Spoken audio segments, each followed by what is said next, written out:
Sa isang tahimik na barangay sa Marikina, may isang lumang tulay na matagal nang iniiwasan ng mga tao tuwing gabi. Sabi-sabi, doon daw nagpapakita ang isang white lady. Nakaputi, mahaba ang buhok at walang muka.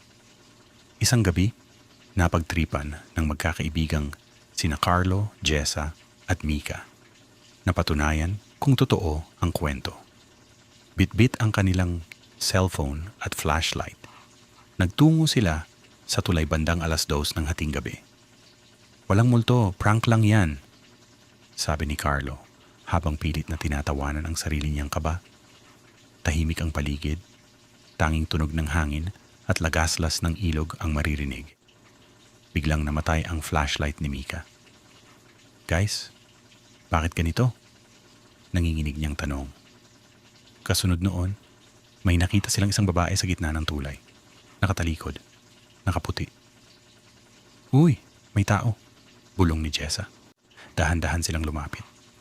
Ngunit sa bawat hakbang nila, tila mas lumalayo ang babae. Parang dumudula sa hangin. "Miss?" tawag ni Carlo. Unti-unting humarap ang babae. Wala siyang mukha. Napahiyaw si Mika. Biglang nag-glitch ang cellphone ni Jessa. Ang screen nito ay nagpakita ng lumang larawan. Isang babae, duguan, nakahandusay sa tulay.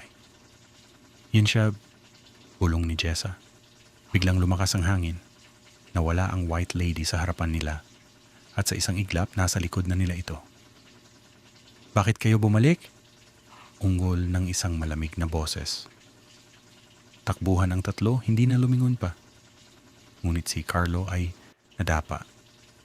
Pagtingin niya sa taas, naroon ang white lady nakayuko sa kanya. "Sumama ka sa akin." Kinabukasan natagpuan si Carlo sa tulay. Walang malay pero buhay. Ang dalawang kasama niya ay hindi na muling bumalik sa lugar na yon. Simula noon, may nadagdag na sa kwento ng tulay. Hindi na iisa ang nagpapakita. Minsan 3 na silang nakaputi